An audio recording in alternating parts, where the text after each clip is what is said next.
Learning to read sheet music and actually getting good at reading sheet music can be a very difficult task. And although many people think that learning to read music is just about learning to read notes on a page very quickly, there is actually a lot more to it. So in today's video, I'm going to walk you through the 4 stages of getting very good at reading sheet music. And the notes that I use to make this video are available in the description, and they are from my weekly newsletter called Monday Music Tips. So if you find them useful, feel free to sign up to that as well. So let's get into it. So the first stage of learning to read music is learning to read the individual notes on the page. And there are a couple of different ways that people use to do this. Now, when we read piano music, we read music using something called a stave or a staff. And a stave or a staff is just 5 lines on a page. And in piano music specifically, we use 2 different staves in order to read both hands. In the right hand, we read music using something called a treble clef, and in the left hand, we read music using a bass clef. And these 2 clefs change how we read notes on the stave. In treble clef, for example, this note, which is a middle C, because it's the note C and it's in the middle of the piano,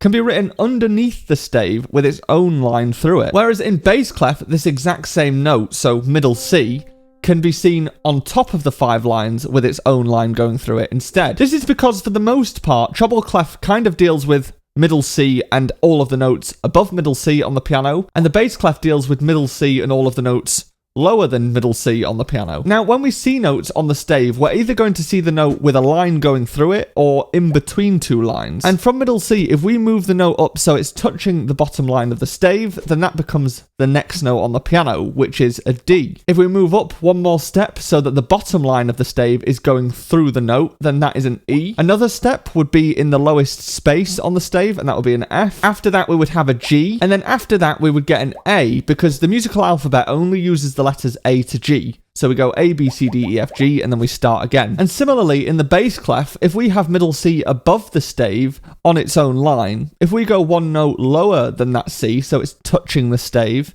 that would be a B, because that's 1 before C. And if we go down again so that the note has got the top line going through it, that would be 1 before a B, which is an A. And 1 before that, so the top space on the stave would be a G, and so on. And this is the first of 3 ways that you can find notes on the page, and that's finding middle C in either the treble or bass clef, and counting up or down to find the notes that you need. However, this is not the most practical method, because obviously if you were reading a piece of music, it would take a lot of time to try and count up to every single note. So the second method that is used is using mnemonics. Now, in the treble clef, each of the spaces on the stave actually spells the word face, and this is why people like to remember face is space. And for the notes that have the lines going through them, there are lots of phrases that people like to remember, but a good one is every good boy deserves food. So E, G, B, D, and F. For the spaces in the bass clef, you can use all cows eat grass, so A, C, E, and G. And for the lines in the bass clef, there is great big dogs frighten Albert.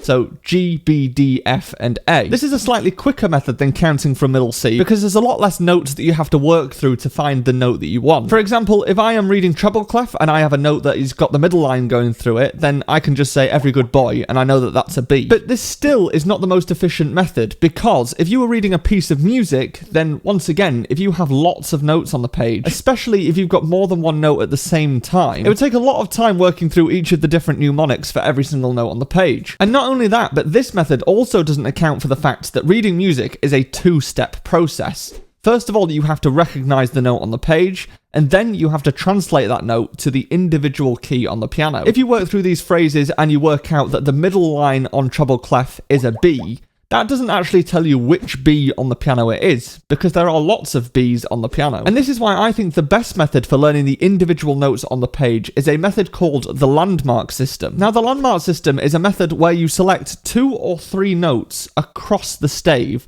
So in treble clef, that might be middle C, that might be G, for example, and then that might be the next C. And the idea here is that you actively remember these 3 notes, and these are going to be your landmark notes. And the important thing here is to not only remember what the note is on the page, but also which individual key on the piano that note relates to. And by actively remembering just 2 or 3 notes that are spread out across the stave, you can work out other notes that surround those landmark notes. And when these 3 landmark notes become instantly recognizable for you, then you can add another landmark note to those 3 notes. And within quite a short period of time, you'll get to the point where every single note is a landmark note, and therefore you instantly recognize all of the notes on the page. Now, the reason that I think this method is the best method, because it kind of combines the previous 2 methods, but it also removes that extra step of having to count up through the notes, or count through the words that are in a mnemonic. So you still can count from one of your landmark notes to find notes that you're less familiar with, but also you are accumulating instant recognition of the notes. It's also important in the first stage to understand how long the notes are. And in music, note lengths are determined by what the note actually looks like. So if the note is coloured in and it has a stem, then this is a 1-beat note. If the note is not coloured in and has a stem, then that is a 2-beat note. So that lasts twice as long as the 1-beat note. If the note is not coloured in and doesn't have a stem, then that is a 4-beat note. If the note is coloured in, has a stem and a tail,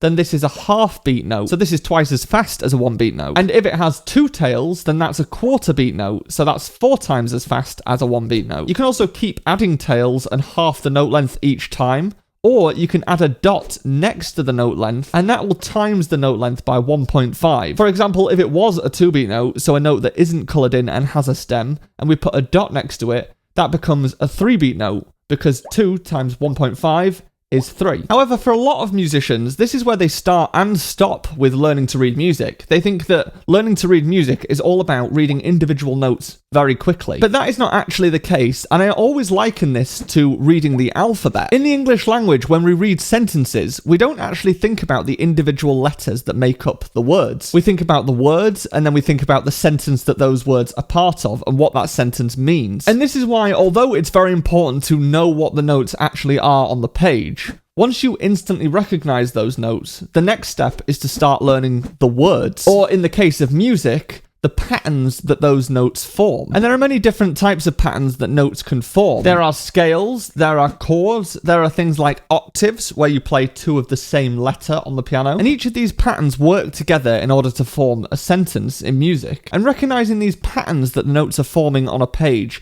helps us read much, much quicker. For example, one of these patterns is something called a key signature, and a key signature is usually seen at the beginning of a piece of music. And a key signature tells us which scale that piece of music is going to be using, and therefore which notes on the piano we're going to be playing. For example, if the key signature shows us at the beginning of the piece of music that we have 1 sharp, then the scale that has 1 sharp is the scale of G major, and that scale has an F sharp in it. So in this piece of music, instead of playing Fs on the piano, we're going to be playing F sharps instead. So learning the patterns of key signatures helps us narrow down and predict what the music is going to be doing. And if the piece of music has 1 sharp in the key signature, it is always going to be an F sharp. So the next time you see a piece with 1 sharp in the key signature, you already know what you're going to be playing. Another pattern that is used is the pattern of scales. Now, a scale is just using consecutive notes that are in a key. So in the key of G major, which has an F sharp, a scale would look like this. And you actually see scales written into music all of the time, and they're a good pattern to recognize. And a good example of this is the piece Minuet in G by Bach. In the first bar of this piece of music, we have the notes G, A, B, C, and D, which is the first 5 notes of a G major scale. And if we were trying to read this piece of music for the first time, we would only really need to look at the first note and the last note to know what the notes are going to be, because we can see that it's a scale and we just need to know where to start and stop the scale. In the third bar of this same piece, we get another scale which is from C to G. And this is a G major scale, but starting on a C instead. So that would be the notes C, D, E, F sharp, and G. And once again, knowing that this piece of music is using a G major scale, and being able to see that the first and last note of this particular set of notes is a C and a G, is going to save us a lot of time working out each of the individual notes. Another pattern that is often used, and is probably the most important to recognize, is chords. Now, every single piece of music is constructed using chords and melodies. And as a player, it's important to recognize where the chords are and where the chords change. And they can also help an awful lot with predicting what the notes are going to be. Now, normally in a scale, we construct chords by playing every other note in that scale, starting on one of the notes in the scale. For example, in G major, chord 1 would be a G major chord, and that is the notes G, B, and D, because that's every other note in the scale. But we can construct one of these chords starting on each of the notes of the scale. So chord 1 would be that G chord, chord 2 would be A, chord 3 would be a B chord, 4 would be a C chord, 5 would be a D chord, 6 would be an E chord, and 7 would be an F sharp chord before we return back to another type of G chord. That means that in a piece of music that is using the scale of G major and using the key of G major, we're likely to see those 7 chords. And on top of those chords, we're going to see a melody that is using that scale. Now, in this same piece, The Minuet in G by Bach, the first 2 bars of this piece are based around a G major chord, which is chord number 1. And the first 3 notes in the left hand are actually just a G major chord, which is the notes G, B, and D. But also, a lot of the melody and the notes in the left hand are going to be based around those G's, B's, and D's, because those are the notes that are in the chord. And oftentimes, if a melody is jumping around rather than moving by step and using notes in the scale, you're probably going to be jumping to another note that is in the chord. And the reason for that is because the notes that are in the chord that is being played at the time are the notes that sound the most safe and secure. So for these 2 bars, any time that the melody is jumping around, it's jumping to one of those 3 notes. And if it isn't jumping around, then you're just playing a scale. And in the left hand, we have a similar situation. So we have a G chord, and then we have an A, which goes to a B, and a B is in the chord, and the A is just another scale note that's in between. In bar 3 of this particular piece, the chord changes, and the chord changes to chord number 4, which is a C chord. And a C chord consists of the notes C, E, and G. And the way that we know that is because the left hand is playing a C, and the right hand is playing an E, and those notes are 2 of the 3 notes that make up a C chord. And once again, as soon as we've played those notes, the right hand jumps down to another note that's in the chord, which is a C, and then we play through that scale again. And then in the 4th bar, we go back to chord number 1, which was that G chord again. And the reason that we know that is because we have a B in the left hand, and we have G's in the right hand. And those notes are 2 of the 3 notes that make up the G chord. Being able to recognize and see chords and when chords change in a piece of music is probably the most difficult thing to be able to do in all of music reading. But it's also the most valuable because that is the single biggest thing that allows us to predict what the notes are going to be. And when reading music, we want to latch onto as many things as we can to be able to predict what's going to happen so that we don't have to read every single individual note. One final pattern that's evident in this particular piece is the fact that it's called Minuet in G. And a minuet is a pattern in itself because it's a type of dance. And a minuet actually usually has 3 beats in a bar, and it's very similar in style to a waltz, which means you have kind of a strong beat 1 and then a weaker beat 2 and 3. So you might get 1, 2, 3, 1, 2, 3, 1, 2, 3, 1, 2, 3. Even small patterns like this enable us to characterize and understand how many beats there are in a bar. This brings us to the 3rd stage, which is all about bringing these patterns together. In the 2nd stage, it was important to recognize what a scale looks like on the page, where you might see chords and what those chords might be, what the key signatures are, and of course, it's still important to be able to read the notes individually to find these patterns. But in the 3rd stage, we need to start being able to read how these patterns actually interact together to form the piece of music. For example, in a G major scale, chord 1 is G major, and knowing that that is chord 1 in the scale is incredibly important for many different reasons. One of those reasons is the fact that chord 1 in a major scale is a major chord, and a major chord has a very specific type of sound. And actually, chord 1, 4, and 5 in a major scale are major chords. Chord 2, 3, and 6 are minor chords, and chord 7 is something called a diminished chord. And each of those types of chords have very different qualities of sound. A major chord sounds kind of positive and uplifting, whereas a minor chord sounds a bit more dark and mysterious or negative. And a diminished chord sounds kind of shocking. And while we can learn to recognize these types of chords independent of anything else going on in the piece of music, if we know that the piece of music is using a G major scale, then we already know which chords are major, which chords are minor, and which chord is diminished. Also, knowing that we are in the key of G major means that when we play these scale passages that are in the 1st and 3rd bar, we can directly relate how those scales work in relation to the chords that are underneath it and the scale that the piece of music is using. For example, the 1st scale starts on a G and finishes on a D, and it also starts on the 1st note that is in the chord underneath it because it was a G major chord that was underneath that scale. Whereas in the 3rd bar, when the scale reappears, this time the scale starts on the note C. But because we have a C major chord underneath it,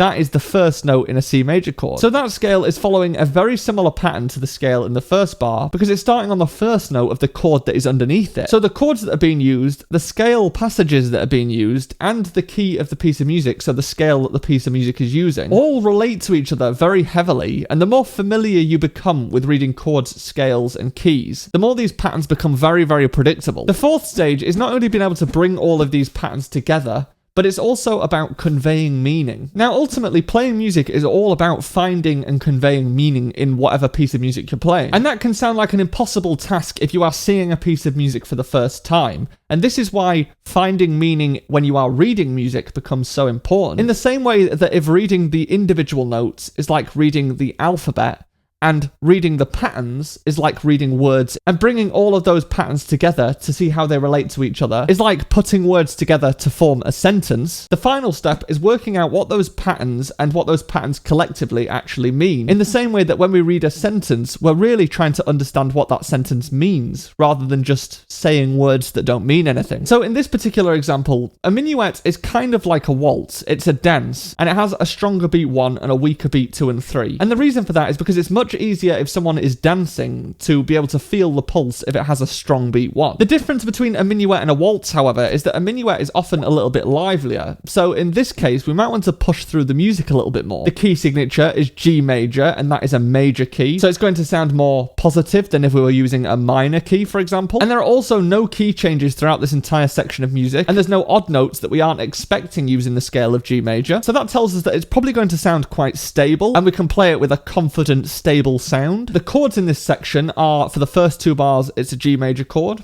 For the third bar, it's a C major chord.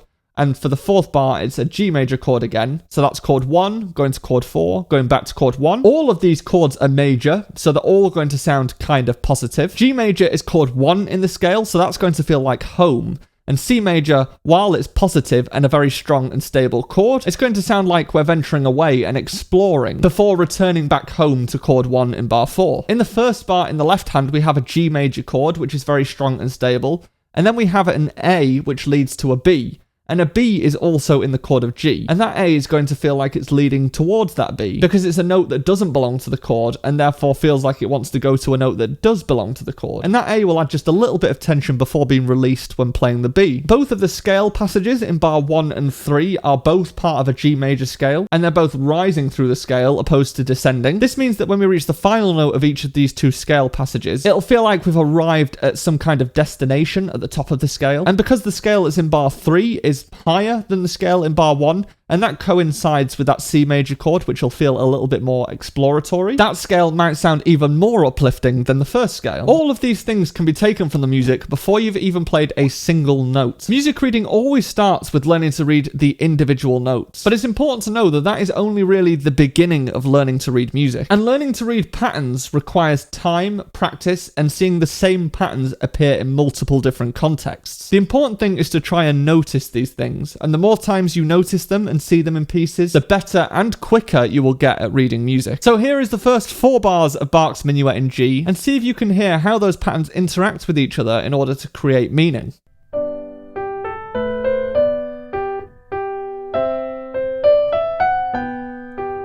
There are lots of difficult things about playing the piano and learning music in general, and I often get a lot of questions about learning music, and in this video I answer 30 of those questions. So if you're interested in that, then head on through and I will see you there.